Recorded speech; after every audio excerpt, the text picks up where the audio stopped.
an empath can be challenging, but not if you learn some simple tips and tricks to help you cope. Do you feel like you're living in a world that's turned the volume up on everything? Emotions, sensations, the energy of people and places around you, it's all so intense. But what does that really mean for us? Let's explore the beauty and the challenges of this gift together. Today we're diving into the topic that's close to my heart and I believe to many of yours as well. The pros and cons of being an empath and a highly sensitive person, or HSP for short. You're an empath if you're highly attuned to the energies and emotions of those around you. If you can feel what others are feeling so deeply that you absorb or take on the emotions yourself, often to the expense of your own emotional well-being. Firstly, let's cover off on the pros of being an empath. The ability to form deep connections is something truly special.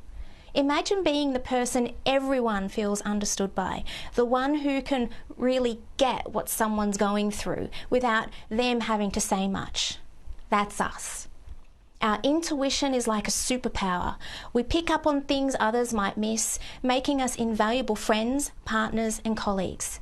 And let's not forget the richness of our emotional life. Yes, it can be intense, but it also means we experience joy, love, and beauty on an extraordinary level. Being super in tune with your emotions and the emotions of others is kind of like having a superpower. But let's be real. It comes with its fair share of challenges too. Ever felt emotionally overwhelmed? That's a biggie. It's as if our hearts are constantly open, soaking up all the feels, whether you're up for it or not. But here's the thing. I've picked up some tricks along the way, especially when I dove into emotional intelligence. Game changer. I'm telling you, learning how to regulate those intense emotions isn't something you master overnight, but with a bit of practice, it's totally doable. Let me give you an example of what I mean. Picture this. I'm chilling out on the couch, just scrolling through Facebook, and my partner's in the kitchen dealing with the dishwasher. Suddenly, crash! A glass breaks, and there's a string of swear words.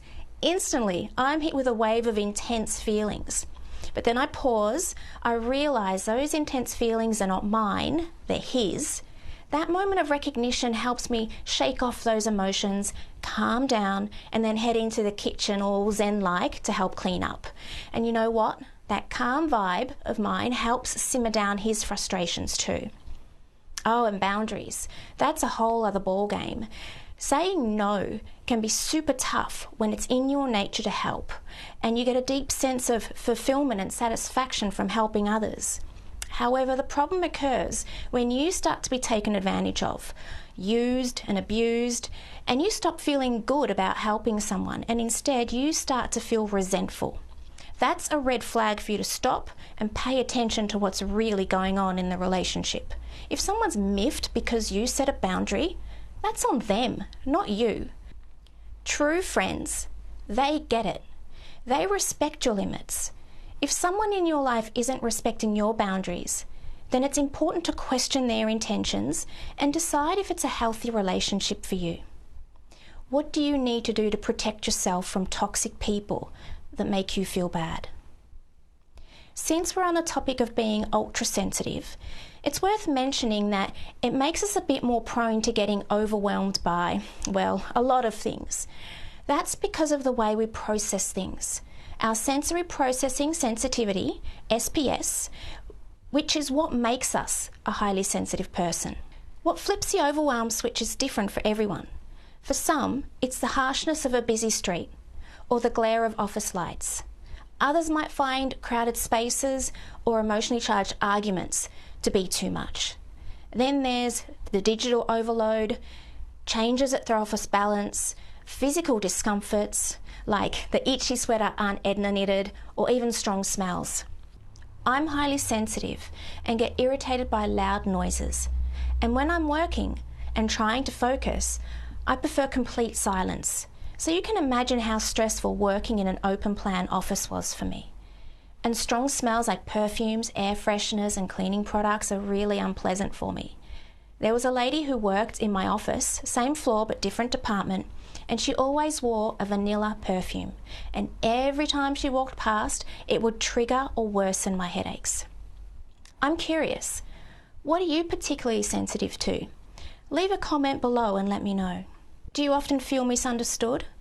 Well, considering there are only about 20% of folks out there that are wired like us, it's no wonder we sometimes feel like we're speaking a different language. A lot of the people I treat don't even realise that they're highly sensitive until we talk about it. So it's not just about others not getting us. Sometimes we're on a journey to understand ourselves better as well. If you've ever felt out of place or too sensitive for this world, I'm here to tell you you're not alone. And more importantly, you're not too much. You're just right. Understanding and managing your sensitivity can turn what seems like vulnerabilities into your greatest strengths. With the right strategies and a bit of self-care, you can navigate this world without losing the essence of who you are. If you're feeling overwhelmed, remember, this channel is a resource for you.